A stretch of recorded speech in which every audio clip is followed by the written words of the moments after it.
எல்லாருக்கும் வணக்கம்ங்க. இன்றைக்கி ஒரு ப்ரெஸ்ட் ஃபீடிங் டாபிக் பற்றி பேசலான்னு இருக்கேன். அதில் இருக்க காமனான அம்மாக்களுக்குள்ள டவுட்ஸு கிளியர் பண்ணலான்னு சொல்லிட்டு இந்த வீடியோ பதிவு பண்ணலான்னு சொல்லிட்டு எடுத்திருக்கேன். பிடிச்சிருந்ததுன்னா லைக் பண்ணுங்கள், சப்ஸ்கிரைப் பண்ணுங்கள், என்கரேஜ் பண்ணுங்கள், நிறைய கமெண்ட் பண்ணுங்கள். என்ன டாபிக் உங்களுக்கு ரிலேட்டடாக மதர் அண்ட் பேபி கேர் ரிலேட்டடாக வேணும்னு சொல்கிறத நீங்கள் கமெண்ட் பண்ணுங்கள், நான் கிளியர் பண்ணுறேன். ஸோ இன்றைக்கி டாபிக் உள்ளே போகலாம். இன்றைக்கி ப்ரெஸ்ட் ஃபீடிங்கை பற்றி பேசலான்னு இருக்கேன். ப்ரெஸ்ட் ஃபீடிங்கில் உள்ள காமனான அம்மாக்களுக்குள்ள டவுட்ஸ் என்ன அப்படின்னு சொல்லிட்டு கிளியர் பண்ணலான்னு சொல்லிட்டு இருக்கேன். முதல் கேள்வி, எப்போ நான் பேபிக்கு ஃபீட் பண்ணணும், குழந்தை பிறந்து எவ்வளோ நேரத்தில் குழந்தைக்கு ஃபீட் பண்ணணும் அப்படின்றது ஃபஸ்ட்டு கேள்வி. யூஸ்வலாக குழந்தை பிறந்த உடனே நீங்கள் எக்ஸ்ட்ரீம் டயர்டில் இருப்பீங்க. அப்போது கவலைப்பட வேணாம். அங்கே இருக்க ஸ்டாஃப், அதாவது சிஸ்டர் உங்களுக்கு ஹெல்ப் பண்ணுவாங்க. விதின் 1 ஹவருக்குள்ளே நீங்கள் ஃபீடு இனிஷியேட் பண்ணணும். நீங்கள் ஃபீட் பண்ண ஸ்டார்ட் பண்ணணும். நீங்கள் பார்த்துருப்பீங்களா, சில லேபர் ரூம்லலாம் அதாவது டெலிவரி பண்ணுற இடத்துல குழந்தைய எடுத்து உங்கள் வயிற்று மேலே போடுவாங்க. நேச்சுரலாக அந்த குழந்தை உங்களுடைய அந்த பாடி ஸ்மெல்லுக்கும் அந்த குழந்தை தவிர்ந்து போயிட்டு உங்களுக்கு ப்ரெஸ்ட் ஃபீடில் அதுவாக லேட்ச் பண்ணும். நேச்சுரல் இதுங்க, இது காடோட க்ரியேஷனுங்க. அது எவ்வளோ அழகாக இருக்கும் தெரியுமா அதை பார்க்குறதுக்கு. ரெண்டாவது ஃபீட், அதாவது நான் இப்போ சொன்னது என்னென்னா 1 ஹவருக்குள்ளே ஃபீட் பண்ணணும் அப்படின்னு சொல்லியிருக்கேன்.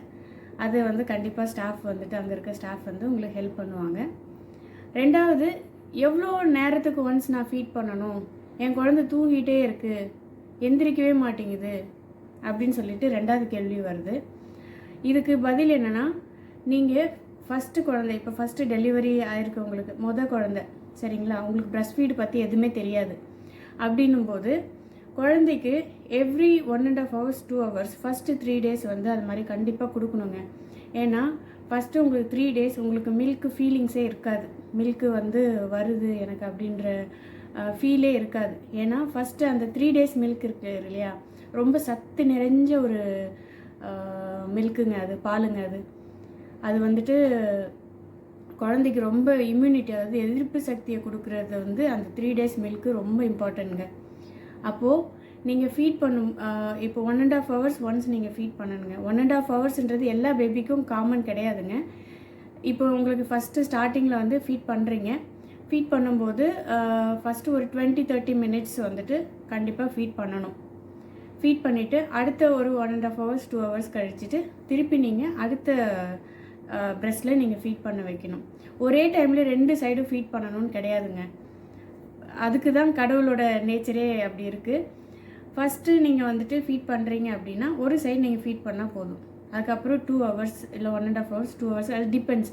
சில பேபி 1.5 hours அழுகும், சில பேபி நார்மலாக 2 to 3 hours. But first initial days மட்டும் 1.5 hours to 2 hours நீங்கள் ஃபீட் பண்ணலாம். அப்போது ஒரு டேக்கு நீங்கள் ஒரு 10 to 12 times ஃபீட் பண்ணணும். நம்ம 3 வேளை பெரியவங்க சாப்பிட்ற மாதிரி இல்லைங்க. காலையில் நான் ஃபீட் பண்ணிட்டேன், மதியம் நான் ஃபீட் பண்ணிட்டேன், நைட்டு ஃபீட், இது என்ன அழுதுகிட்டே இருக்குது, எப்போ பார்த்தாலும் குடிக்குது தூங்குது குடிக்குது தூங்குது அப்படின்னு சொல்லிட்டு. அதனால் எல்லா அம்மாக்களுக்கும் சொல்கிறது என்னென்னா, ப்ளீஸ் அந்த ஃபஸ்ட்டு 3 days ஸ்கிப் பண்ணாதீங்க. எனக்கு பால் கிடைக்கல, நான் வேறு பால் கொடுக்குறேன் அப்படின்னு சொல்லிட்டு. அப்படி கிடையாதுங்க. 1.5 hours 2 hours ஃபஸ்ட்டு ஸ்டார்டிங்கில். சில பேபி நைட்டில் என்ன பண்ணும், 4 to 5 hours தூங்கிடும். உங்களுடைய வேலை என்ன, ஓகே ஒரு 2 hours 3 hours விடுறீங்க, பிரச்சனை இல்லை. அது 3 hours தாண்டி போகுது அப்படின்னா நீங்கள் ஃபீட் பண்ணுறதுக்கு ட்ரை பண்ணி ஃபீட் பண்ணணும். அப்படி இல்லைன்னா பேபி லாங் ஹவர்ஸ் தூங்கும்போது பேபி அடுத்த ஃபீட் எடுக்குதுன்னா 2 hours 3 hours எடுக்கும். 2 hours 3 ஹவர்ஸுக்கு உங்களுக்கு பால் கிடைக்குமா, கிடைக்காது. அது ஒரு 20-30 minutesக்கு உள்ள மில்க்கு தான் உங்களுக்கு கிடைக்கும். அப்போது உங்களுக்கும் டயர்டாகும், பேபிக்கும் டயர்டாகும். யோசிச்சு பாருங்கள் எவ்வளோ கஷ்டம்னு. அப்போது நீங்கள் பேபியை எழுப்பினில்லை, நீங்கள் எடுத்து நீங்கள் அந்த லைட்டாக கொஞ்சம் அன்ட்ராப் பண்ணிங்கன்னா, நல்லா கொஞ்சம் காலெல்லாம் ஸ்டிமுலேட் பண்ணி விட்டு தலையெல்லாம் இப்படி கோதி விட்டு இப்படி மீன்ஸ் நல்லா ஸ்டிமுலேட் பண்ணிங்கன்னா பேபி ஃபீட் எடுக்கும், சரிங்களா. இது செகண்டு. கேள்வி, எப்போ ஃபீட் பண்ணணும், குழந்தை பிறந்த உடனே விதின் 1 hour நீங்கள் ஃபீட் பண்ண ஸ்டார்ட் பண்ணணும். ரெண்டாவது, எவ்வளோ நேரத்துக்கு ஒன்ஸ் ஃபீட் பண்ணணும். ஃபஸ்ட்டு 3 days மட்டும் கொஞ்சம் ஷார்ட்டாக இருக்கும். ஈவன் நீங்கள் 1.5 hours ஃபீட் பண்ண முடியுதுனால அட்லீஸ்ட்டு 2 to 3 hours நீங்கள் ஃபீட் பண்ணணும். இப்போ தூங்குறாங்க அப்படின்னா மேக்ஸிமம் 3 hours நீங்கள் வெயிட் பண்ணலாம். அப்படி 4 hours நீங்கள் அது தாண்டும் போது நீங்கள் கண்டிப்பாக ஃபீட் பண்ணணும். சரிங்களா? 3வது, எப்படி என் குழந்தைக்கு வந்து பால் பத்துதுன்னு எனக்கு எப்படி தெரியும் அப்படின்னு சொல்கிறது உங்களுக்கு 3வது கேள்விங்க. ஃபஸ்ட்டு 2 daysல ஆக்சுவலி பேபி நம்ம எப்படி சாப்பிட்டு நம்ம ஸ்டோரேஜ் பண்ணிக்கிறோம், அது மாதிரி குழந்தைக்கு நேச்சுரலாக ப்ரெக்னெண்ட்டாக இருக்கும்போதே குழந்தைக்கு ஸ்டோரேஜ் இருக்குங்க. அந்த ஸ்டோரேஜை வந்து அந்த 2 நாள் அந்த 3 daysல வந்துட்டு அந்த அந்த ஸ்டோரேஜை வந்துட்டு பேபிக்கு நேச்சுரலாக பாடிக்கு அது கொடுக்க ஆரம்பிச்சிடும். சரிங்களா? அதனால தான் உங்களுடைய மில்க் சப்ளையும் கம்மியாக இருக்கும், ஆனால் திக்காக இருக்கும். ஆஃப்டர் 3 days மில்க்கு தான் வந்து உங்களுக்கு தண்ணியாக இருக்கும். சரிங்களா? அந்த திக் மில்காக இருக்கும். பேபியோட டம்மி எவ்வளோ சைஸ் தெரியுமாங்க? ஆச்சரியப்பட்டுருவீங்க. ஃபஸ்ட்டு நாள் ஒரு ஒரு இவ்வளோ தாங்க இருக்கும். ஒரு ஒரு 25 காசு காயின் பார்த்துருக்கீங்களா? அந்த சைஸில் தாங்க இருக்கும். அதுக்கப்புறம் தாங்க அடுத்து உங்களுக்கு ஃபீட் பண்ண எவ்வளோ பால் கிடைக்குதோ அது பலூன் மாதிரி கொஞ்சம் கொஞ்சமாக இன்க்ரீஸ் ஆகிட்டு இருக்கும். சரிங்களா? அதுக்கேற்ற மாதிரி நேச்சுரலாக உங்களுக்கும் பால் கிடைக்கும், பேபியோட டம்மியும் இன்க்ரீஸ் ஆகும். இப்போது இந்த 3 days ஓகேங்களா? அப்போது அந்த 3 daysல பால் பத்துதான்னு எப்படி தெரிஞ்சுக்கணுன்னா, குழந்தை ஃபீட் பண்ணிட்ட பிறகு பீஸ்ஃபுல்லாக தூங்கும். நீங்கள் பர்ப் பண்ணணுங்க. நான் முன்னாடி வீடியோலேயே சொல்லியிருக்கேன், எல்லா டைம்லேயும் ஆஃப்டர் ஃபீடு நீங்கள் கண்டிப்பாக பேபியை தட்டி கொடுத்துட்டு தான் படுக்க வைக்கணும். பேபி ஏப்ப விடணும். சரிங்களா? அப்படி ஏப்ப விட்டு பேபிக்கு கேஸ் எதுவும் இல்லைன்னா பீஸ்ஃபுல்லாக ஒரு 2 hours தூங்குவாங்க. அதுக்கப்புறம் நீங்கள் திருப்பி ஃபீட் பண்ணணும். இப்போது பேபிக்கு அடுத்து டைப்பர் செக் பண்ணணுங்க. டைப்பரில் முக்கியமாக குழந்தை வந்து ஒரு நாளைக்கு ஒரு 8 to 10 times வந்து மோஷன் போவாங்க. யூரின் வந்து அவங்க எவ்வளோ எடுக்கிறாங்க அமௌண்ட்டை பொறுத்து தாங்க இருக்குது. அந்த ஃபஸ்ட்டு 3 daysல வந்து அந்த மோஷன் வந்துட்டு பிளாக் கலர்லேயும் க்ரீனிஷ் கலர்லேயும் இருக்கும். சரிங்களா? அது எல்லாம் பேபி பிரஸ்ட் ஃபீட் பண்ண அது வெளியில் வந்துடும். அது மோஷன் தாங்க, கவலைப்படாதீங்க. அது ப்ரெக்னெண்ட்டாக இருக்கும்போது குழந்தை அந்த தண்ணி இருக்குது இல்லையா, அந்த பனிக்கூடன்னு சொல்லுவாங்களே, அந்த தண்ணி குடிச்சிட்டு அதிலே தானே எல்லாமே ஸ்விம் பண்ணுது, எல்லாத்தையும் பண்ணுது. அது எல்லாம் வெளியில் வர்றதாங்க அந்த மெக்கோனியம்னு சொல்லுவோம் நாங்கள். அதுக்கப்புறமா யூரின் வந்து ஆக்சுவலி ஒரு குத்து மதிப்பாக சொல்லணும்னு வச்சுக்கோங்களேன். இப்போது ஃபஸ்ட் டேக்கு வந்து 1 diaper, செகண்ட் டேக்கு 2 diaper, தேர்ட் டேக்கு 3 diapers அப்படின்னு கணக்கு வரும். பட் நீங்கள் அந்த யூரின் பாஸ் பண்ணுற டயப்பரை வச்சு செக் பண்ணணுங்க. இல்லையா நீங்கள் துணி கட்டுறீங்க, நீங்கள் டைப்பர் போடல அப்படின்னா குழந்தையோட அந்த அமௌண்ட் உங்களுக்கு அது எடுக்கும்போதே தெரியும் வெயிட்டு. இப்போ டைப்பர்னால் நல்லா வெயிட்டாக இருக்குங்க, வெயிட்டாக இருக்கும். இல்லைன்னா அப்படி பால் பத்தலை அப்படின்னா எல்லோயிஷ், ரொம்ப டார்க் எல்லோவாக யூரின் போகுங்க. சிலப்போ அங்கே வந்துட்டு ஒரு மாதிரி பிளட்டாக இருக்கும், நீங்கள் ஒரு மாதிரி ஆரஞ்சு கலரில் இருக்கும். அது எல்லாமே குழந்தைக்கு பால் பத்தலைன்னு அர்த்தம். அது மாதிரி குழந்தை பீஸ்ஃபுல்லாகவே இருக்காது, குழந்தை அழுதுகிட்டே இருக்கும். எவ்வளோ இப்போது ஒரு 20-40 minutes, மேக்ஸிமம் 45 minutes நீங்கள் ஃபீட் பண்ணுறீங்க. அதுக்கு மேலேயும் பேபி வந்துட்டு அழுதுகிட்டே பேபி வந்து ப்ரெஸ்ட்டை பிடிச்சிட்டு இழுக்குது, கடிக்குது அப்படின்னா குழந்தைக்கு பால் பத்தலைன்னு அர்த்தங்க. எல்லா அம்மா இப்போ டாக்டர்ஸ்லாம் சொல்லுவாங்க ப்ரெஸ்ட் ஃபீட் பண்ணுங்கன்னு சொல்லுவாங்க, கரெக்டு தான். பட் அதுக்கு மேலேயும் ஃபீட் பண்ணுது, குழந்தை அழுதுகிட்டே இருக்குது, தூங்கலை, இரிட்டபுளாக இருக்குது, கத்திக்கிட்டே இருக்குது, கேஸ் எதுவும் இல்லை, எந்த பிரச்சனையும் இல்லை, டைப்பர் க்ளீனாக இருக்குது, எந்த பிரச்சனையும் இல்லை அப்படின்னா பால் பத்தலைன்னு அர்த்தங்க. அப்போ நீங்கள் என்ன பண்ணணும், நல்லா சாப்பிட்ணுங்க. குழந்தைக்கு பால் கொடுக்கறதுக்கு முன்னாடி ஒரு 1/2 hour முன்னாடி ஒரு டம்ளர் பாலோ இல்லை ஜூஸோ இல்லை தண்ணியோ குடிக்கணுங்க. ஏன்னா 97% உங்களுடைய தாய்ப்பால் என்ன இருக்குங்க, தண்ணி ஆகாரம் தாங்க. அதனால் உங்களுக்கு நல்லா தாகிக்கும். நீங்கள் நல்லா கவனிச்சா தெரியும், ப்ரெஸ்ட் ஃபீட் பண்ணும்போது உங்களுக்கு தாகம் எடுக்கும். அதனால் அதுக்கு முன்னாடி நல்லா தண்ணி குடித்து உங்களை நீங்கள் ஹைட்ரேட்டாக வச்சுக்கணுங்க. சரிங்களாங்க? அதுக்கப்புறம் பேபிக்கு எப்படி இன்னும் நல்லா தெரியணும் பால் பத்துது அப்படின்னா வெயிட் கெயின் வந்துட்டு நல்லா இருக்குங்க. பேபிக்கு வெயிட்டு நல்ல ஸ்டெடி வெயிட் கெயினாக இருக்கும். அதுக்கப்புறம் ஆக்டிவாக இருக்கும், கரெக்டாக தூங்குவாங்க, கரெக்டாக எழுந்திரிப்பாங்க, ஃபீட் பண்ணுவாங்க, தூங்குவாங்க, அவங்க வேலையை அவங்க கரெக்டாக பண்ணுவாங்க. சரிங்களா? அடுத்தது நீங்கள் அந்த ஃபீட் பண்ண ப்ரெஸ்ட்டு இப்போ 3 days வந்து உங்களுக்கு எதுவும் ஃபீல் ஆகாது. பட் 4th 5th டேலாம் வரும்போது குழந்தை ஃபீட் பண்ணி எடுக்கும்போது அந்த ப்ரெஸ்ட்டு உங்களுக்கு எம்டி ஆகிறது நல்லா ஃபீல் ஆகலாம், நீங்கள் ஃபீல் பண்ணுவீங்க. அது அடுத்து மில்க்கு கொடுக்காத ப்ரெஸ்ட் வந்துட்டு ஹெவியாக இருக்கும். ஹெவினா உங்களுக்கு ஃபீல் 2 ப்ரெஸ்ட்டுக்குள்ள டிஃப்ரென்ஷியேஷன் நீங்கள் பார்க்கலாம். சரிங்களா? அடுத்த டைம் ஃபீட் பண்ணும்போது அடுத்த ப்ரெஸ்ட்டு பண்ணுங்கள், ஆல்டர்னேட்டிவாக பண்ணுங்கள். அப்போ தான் உங்களுக்கு அந்த பிரஸ்ட்டுக்கு வந்து டைம் கிடைக்கும் மில்க்கு செக்ரீட் பண்ணுறதுக்கு. இப்போ நிறைய பேர் என்ன பண்ணுவீங்க, மில்க்கு ஃபீட் பண்ணும்போது சும்மா ஸ்க்வீஸ் பண்ணி பார்த்துட்டு எனக்கு பாலே கிடைக்கலன்னு சொல்லுவீங்க. அப்படி கிடையாதுங்க. பேபி சக் பண்ணணும். சக் பண்ணால் தான் பால் கிடைக்கும். நீங்கள் ஒரு டைமும் ஸ்கிப் பண்ணி ஃபார்முலா ஃபீடு கொடுத்தீங்கன்னா பேபியோட டம்மி சீக்கிரமாகவே பிக் ஆகும்.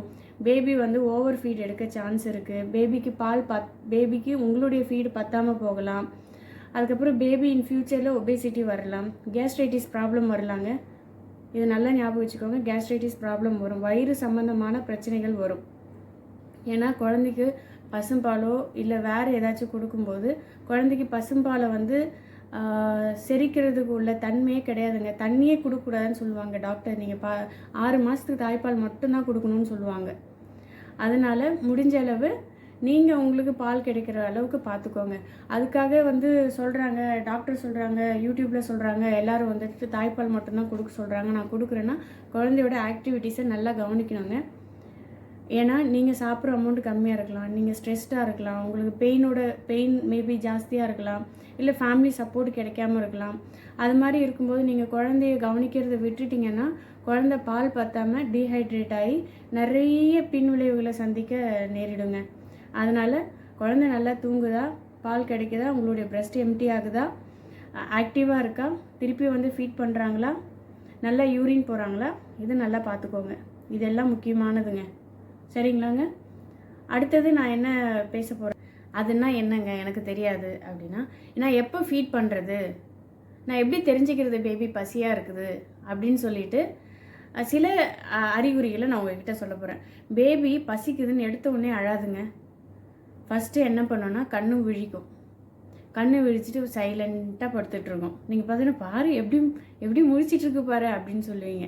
அது ஃபஸ்ட்டு சைன் பேபிக்கு பசிக்குதுன்னு. ரெண்டாவது, பேபியோட தலையை திருப்பிக்கிட்டு பிரஸ்ட்டு எங்கே இருக்குங்க பாருங்களேன், இப்படி டேர்ன் ஆகும், இப்படி டேர்ன் ஆகும். அது எங்கே இருக்குது ஃபுட்டுன்னு தேடும் அது. சரிங்களா. 2. 3வது, கையை கொண்டு போய் ஆட்டோமேட்டிக்காக கையை வாயில் வச்சுக்கும், கையை சக் பண்ணும். இதெல்லாம் வந்து பேபியோட வந்து கியூஸ்ன்னு சொல்லுவாங்க நாங்கள். அடுத்தது, இதெல்லாம் எங்கள் அம்மா என்னை கண்டுக்கல, நான் எங்கள் அம்மாவை கவனிக்க வைக்கணும். அவங்களுக்குள்ள ஒரே ஆயுதம் அழறதுங்க. அழ ஆரம்பிச்சிருவாங்க. எப்போவுமே ஒரு குழந்தைய அழறதுக்கு முன்னாடியே நீங்கள் அழகாக இந்த டைமில் எடுத்து ஃபீட் பண்ணிங்கன்னா பீஸ்ஃபுல்லாக குழந்தை சக் பண்ணுங்க. இந்த பைட் பண்ணுறது, இழுக்கிறது அதெல்லாம் வந்துட்டு இல்லாமல் இருக்குங்க. அழகாக ஃபீட் பண்ணிவிட்டு ரிலாக்ஸாக அவங்களும் தூங்குவாங்க. இன்னொரு விஷயங்க, பிரஸ்ட் ஃபீடில் பொறுத்த வரைக்கும் இன்னொரு முக்கியமான விஷயம் சொல்ல போகிறேன். எப்படி நீங்கள் பிரஸ்ட் ஃபீட் பண்ணுறீங்க, என்ன பொசிஷன் பண்ணுறீங்கன்றதும் முக்கியமானது ஒன்றுங்க. ஏன்னா ஃபஸ்ட்டு ஒரு 1 வீக் வந்து ஃபீட் பண்ணும்போது நல்ல பெயினாக இருக்கும். அந்த நிப்பிள் வந்து ரொம்ப கிராக்டாக இருக்கும், சோர் நிப்பிளாக ஆகிடும். ஒரு மாதிரி பிளிஸ்டர்ஸ்லாம் வந்து புண்ணாயிடுங்க நிப்பிள். உங்களால் ஃபீடே பண்ண முடியாது, ரொம்ப வலிக்கும். அது என்ன தவறால் வருதுன்னா, குழந்தைய நீங்கள் ஒழுங்காக பொசிஷன் வச்சு ஃபீட் பண்ணுறது இல்லைங்க. குழந்தைய ஃபீட் பண்ணும்போது குழந்தை அந்த பிளாக் ஏரியா இருக்கு இல்லையா, அதை நாங்கள் ஏரியோலான்னு சொல்லுவோம், அதோடு சேர்த்து பிடிக்கணுங்க. சேர்த்து பிடிச்சி ஃபீட் பண்ணால் தான் உங்களுக்கு அந்த கிராக் நிப்பிள்லாம் வராது, குழந்தைக்கும் வாய் வலிக்காது, டயர்டாகாது. ஏன்னா நிப்பிளில் மாத்திரம் இல்லைங்க பால் வருது, அதை சுற்றி இருக்க அந்த ஏரியாவில் பிளாக் ஏரியா இருக்குது இல்லையா, அதுலேயுமே பால் வருங்க. அதனால் நீங்கள் அதை பேபி குழந்தை லேட்ச் பண்ணும்போது, லேச்சிங்னு சொல்லுவோம், குழந்தை அந்த நிப்பில் ஹோல்ட் பண்ணி குடிக்குதுங்க இல்லையா, அதை வந்துட்டு நல்லா குழந்தையோட வாய் இந்த சின்ன வந்துட்டு உங்களுடைய கீழே பிடிக்கிற மாதிரி, அதாவது கீழே வாய் வைக்கும்போது அழகாக பிரிஞ்சு இருக்குங்க. நல்லா கீழே என்டையர் நிப்பிளும் அலாங் வித் ஏரியாலாவும் அதுக்குள்ளே போயிட்டு ஃபீட் பண்ணுற மாதிரி இருக்கும்போது குழந்தை விளையாடிக்கிட்டே குடிக்குங்க. கையை காலை ஆட்டிக்கிட்டு இது பண்ணிக்கிட்டு நல்லா ஜாலியாக குடிக்குங்க. கொடுக்கும்போது முக்கியமான விஷயங்க, ஃபீட் பண்ணும்போது எந்த பொசிஷனில் உட்காந்து கொடுக்கலாம். நீங்கள் இப்போ உட்காரிங்கன்னு வச்சுக்கோங்களேன், கண்டிப்பாக உங்களை நீங்கள் பெண்ட் பண்ணிக்கவே கூடாதுங்க. இப்போ ஒரு சேரில் உட்காரிங்கன்னா ஒரு பில்லோ எடுத்து வச்சு, இப்போ நிறைய வந்துருச்சுங்க, நிறைய ஃபெசிலிட்டிஸ் வந்துருச்சு, நிறைய திங்ஸ் வந்துருச்சு. பிரஸ்ட் ஃபீட் பண்ணுறதுக்குள்ள பில்லோ வந்திருக்கு, நிறைய விஷயம் வந்திருக்கு. எப்போவுமே உங்களுடைய கழுத்தை வந்து நிறைய குனிஞ்சி கொடுக்காதீங்க. ஏன்னா உங்களுக்கு பேக் பெயின் வரும். நீங்கள் சொல்லுங்கள், பின்னாடி ஊசி போட்டதால் தான் வந்து எனக்கு ஊசி போட்டாங்க, டெலிவரி ஆகிறதால ஊசி போட்டதால் தான் எனக்கு பேக் பெயின் வருது. அப்படி கிடையாதுங்க. ஊசி போடுறதால பேக் பெயின் வரும்னு கிடையாதுங்க.